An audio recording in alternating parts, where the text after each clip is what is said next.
Okay, I can't see anything, which is probably a good thing. So I'll just turn to Ari.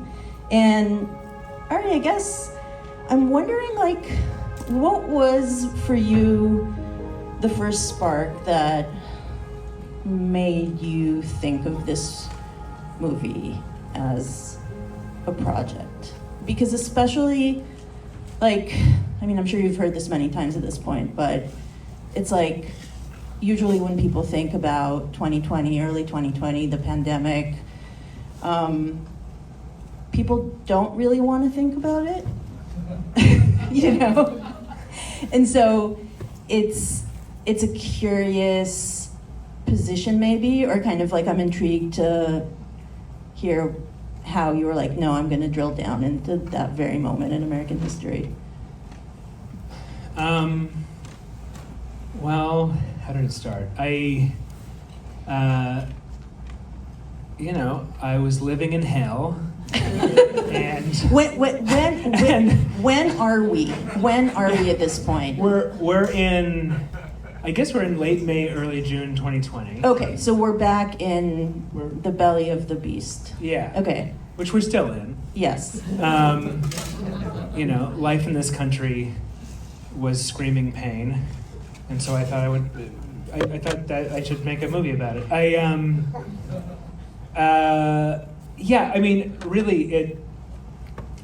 I felt something in the air at that specific time where it felt like, okay, this is distinct. I've never felt this before. Just like it's. Can you characterize what it was at that moment that you were feeling? How would you define it? Well, I live in a state of constant dread, but the dread was worse. And actually, come to think of it, like what was distinct and new then has just kind of settled into the like that. That's I've been living there ever since. But would you call it the new normal? Yeah, I would. But yeah. So things had come to a boil, and it felt like I didn't know if it was going to happen tomorrow or in a few weeks or when, but it just felt like, okay, things are poised to explode. And it feels like the forces that are provoking this have no interest in decelerating. Right. And anyway, were you in New York at the time? I was in New Mexico at the time. So okay. I grew up in New Mexico. And my family is still there. There was a COVID scare that brought me back to New Mexico, and so I was living near family, but in isolation, and like basically on Twitter, not posting, but just like using it to drive myself insane. And it just felt like the Western was somehow the right framework to hang all of this shit on.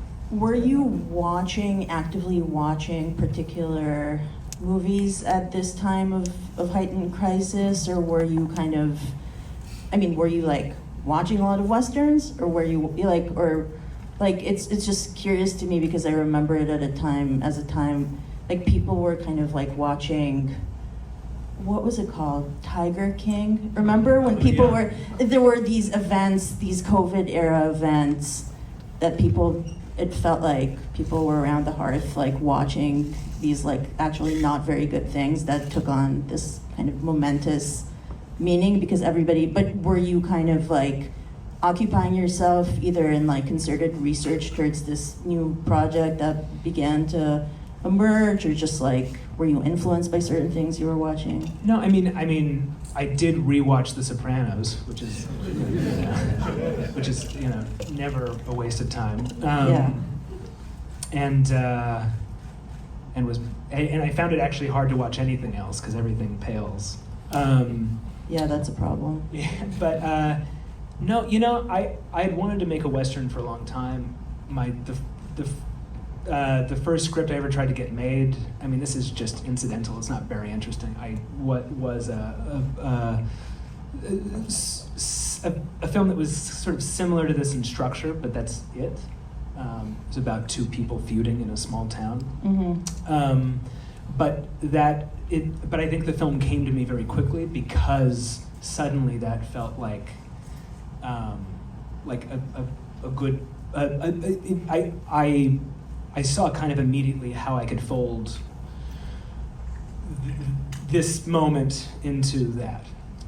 So it came to you quite easily, would you say? Like, it came to me quickly, but okay. I came back to. Is that your usual way? Like, do you usually kind of like write quickly or kind of ideate quickly or? Sometimes. I mean, I just got it down in about 2 or 3 weeks, but then I went back to it when I was editing Beau. And I flew back out to New Mexico and drove around the state, and just talked to people in small towns, and went to different counties and talked to different sheriffs. One sheriff that I met became sort of a model for Joe Cross, and I flew back out with Joaquin, and I had a feeling Joaquin was gonna like him in the same way, and he did, and I went to. I talked to a lot of mayors and a lot of, just public officials in small towns, and I went to pueblos, and I just tried to get as broad a picture of the political landscape, climate in New Mexico as possible, and that was really useful because the movie got away from me in a way that I think was necessary.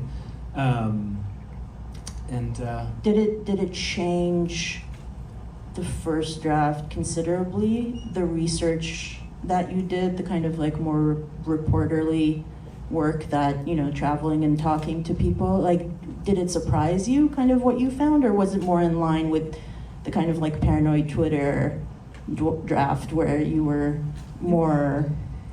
In some ways it was. I mean, the sheriff I'm talking about, who I really liked, who Joaquin also really liked, and his wardrobe is kind of based on this guy.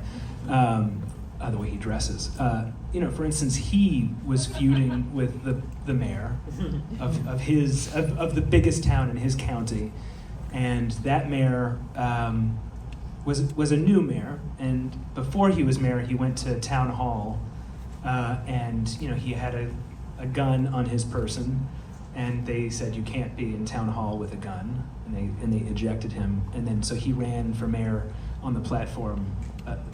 You won't be able to go to town hall without a gun. So he's mayor. And that guy was very interesting. His house was like just such a nightmare. But was it like armed to the gills? Was it like a fortress? It was just like, do you guys remember from the 90s that poster of two women kissing in their underwear from it's like a bird's eye view? It was like everywhere in like every dorm room. He had that. He was a Marine, and so there's a lot of that. A lot of. Did these people there were like a babillion guns. Did these people accept you as one of their own? Everybody I spoke to was really upset about one thing or another. At that time, Biden was the president. When we shot this film, Biden was the president, and but everybody I spoke to, left or right, was, but especially on the right, because at that point they were out of power. They were very, very upset, and just really wanted to talk to anybody who would listen. New Mexico is a very interesting place because it's a blue state, but most of the small towns are red, and the governor is a figure of some controversy. Anyway, it was very interesting, and I met a lot of people that really. They served as really strong models for characters that were already there. But again, it just helped it get away from me. Yeah, I'm wondering if you had any anxiety. You're like, yes. No, if you had any. This is the most. Political in a narrow kind of sense movie that you've made. And I was wondering if you approached it with any sense of worry or kind of sense of like, oh, I'm wading into kind of territory that I'm, especially at this particular moment, this polarized moment, quote unquote, like that it would be demanded of me to say something definitive to one end or another, or to even just engage with these questions that everybody is so insane about, probably for good reason, but you know what I mean? It's like so inflamed, Right. more inflamed than doing a horror movie about, you know what I'm saying? Like, Yeah. was that something that you thought about a lot, or that kind of like? Yeah, but also, I mean, yes, I was nervous to do it, but at the same time, when I started writing it, it also felt like the only subject that, like, made sense. Mm-hmm. Like, how can, I don't know, how can we, like, live in this and not try to, like, wrestle with it? Mm-hmm. And so, the project was to pull back as far as I could and try to include as many voices from the cacophony as possible. But I wanted to make a film that was like really truly inflected by like a modern realism, which is to say it's about people living on the internet, and it's about people living in totally different realities who Mm-hmm. are unreachable to each other. Mm-hmm. And what you're saying about taking a stance or making a statement one way or the other. I've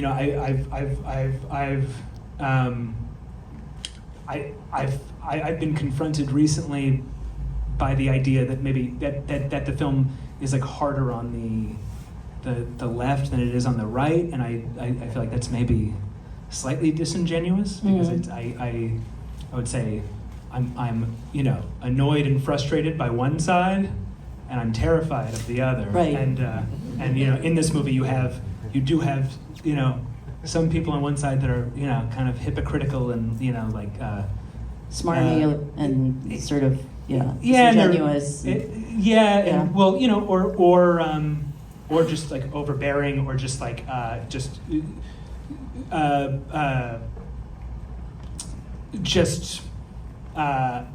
ineffectual, whatever. Yeah. And then on the other side, you have people, killing and destroying lives, and Right. just framing people. And I don't know. Yeah. I hope that at the end of the film, my stance is clear, without it becoming a screed, or without I don't know. Yeah.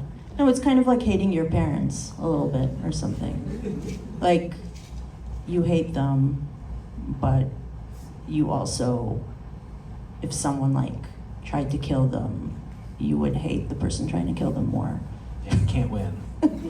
You really can't win. That wasn't the greatest metaphor. I don't know what I'm talking about. I'm sorry. I was wondering about your kind of attitude towards the sheriff, the Joaquin character, because it seemed to me that he is obviously in some ways doing some horrific things in the movie, talking about framing, talking about killing and murdering, but in some other ways, especially towards the end with the sort of like shootout, the lengthy shootout towards the end of the movie, one thing that struck me was the sort of like long stretch of like asthmatic breathing that we are privy to, where it's like you feel like your body as a viewer is like brought so close to the suffering body of this man. And I was just wondering what it's hard to sum up, but like your relationship to this character is interesting to me. Yeah, I mean, look, I feel that I understand and like all of these characters. Yeah. I mean, maybe like is maybe not the best word, because I think Joe, by the end, reveals himself to be a pretty awful guy. But you know, I think everybody in this movie cares deeply about the world, and they all know that something's wrong. Yeah. But they just are living in totally different worlds. Yeah. And I guess I was enticed by the trickiness of attaching a movie to a character like that. Mm-hmm. It was just a much more interesting prospect to me. Mm-hmm. When you were thinking about approaching such a kind of outsized project, a big project of kind of like this sort of puzzle or anthology of all of these points of view and all of these characters together, were there some models for you either in novels or in movies or even in music, or I don't know, something that kind of is an engulfing work or works that is trying to do kind of a similar, if not necessarily in politics or whatever, but or subject, but in kind of tonality or. Yeah, I mean, really, I wanted the movie to feel like the internet, and so you know. So you wanted it to feel bad. I wanted it to be like too much, and I feel like we're living in an age of total obscenity. And so one question I kept asking myself is this obscene enough? It probably isn't. You know, I would have loved to have broken up the film with like Pornhub ads, you know? Yeah. Just, you know, like how do you make a movie about this moment? But you know, there are films that were not really like, I wasn't referencing them. Actually, one of these I sort of reference a little bit, but you know, like Nashville. Right. His truck it kind of hit me later, like, oh, that's sort of like the election. Hal Philip Walker, yeah. Yeah. But you know, Nashville, I think, is a great film about America as a circus. JFK was on my mind, which I think is a film. You know, it's a film that's been like, you know, widely discredited. Lots of conspiracy theories that contradict each other. A lot of people consider Jim Garrison to be a charlatan, and that's a film that kind of bathes him in this heroic light. But I think that movie gets at the fever of conspiracy thinking in a way that is like, just the atmosphere of that film is like really fascinating to me. Fever is a good word, I think. The sort of hysteria. Yeah. Yeah. And I feel like we're all living in JFK now, and everybody is Jim Garrison. Yeah. You know, I mean, just in general, Oliver Stone, I think. I was thinking it's not the same, again, it's not the same conspiracy topic or whatever, but I was thinking about, when I was watching this, I was thinking a lot about Natural Born Killers, the sort of, which I looked back at today and I was like, oh, it actually begins, it's in New Mexico too. That's right, yeah. Which I remembered it was this sort of arid desert, you know, there's the Native American scene, you know, Oliver Stone loves that, you know, the old Indian, you know, whatever, but there's a kind of like arid desert vibe to it, but it is actually New Mexico and Arizona, and the sort of, it was pre-internet or just early internet, so of course it's not the same, but the kind of idea of a kind of hysterical media collage. Right, television. In that Television. Yeah. Like crime, you know, the serial killer, the paranoia with that. Yeah. That's I haven't seen that in so long, but it's a really fascinating film for how like arch and like grotesque it is. It's really like unpleasant. It's extremely disgusting. Yeah. But it's actually good. Yeah. No. Yeah. Oliver Stone was on a roll for like 10 years, really. Yeah. From like talk radio to. Oh, talk radio. I like U-Turn. I think that's pretty good. But and Nixon is the best. That's the best one. Anyway. Oh, I haven't seen that. Okay. Oliver Stone. He's back, baby. He's back. I don't love all of them. That's Oh, wow. Well, and on that note, really. I mean, I was just Emily was waiting. Do you wanna say one last thing before we end? Just to end on like a nicer note? Oh God. No, you don't have to. What? I don't know. I mean, I guess we can just like thank people for coming. Thank you for coming. Yeah. And Ari, I really enjoyed this. So Thank thank you. Thank you, Ari.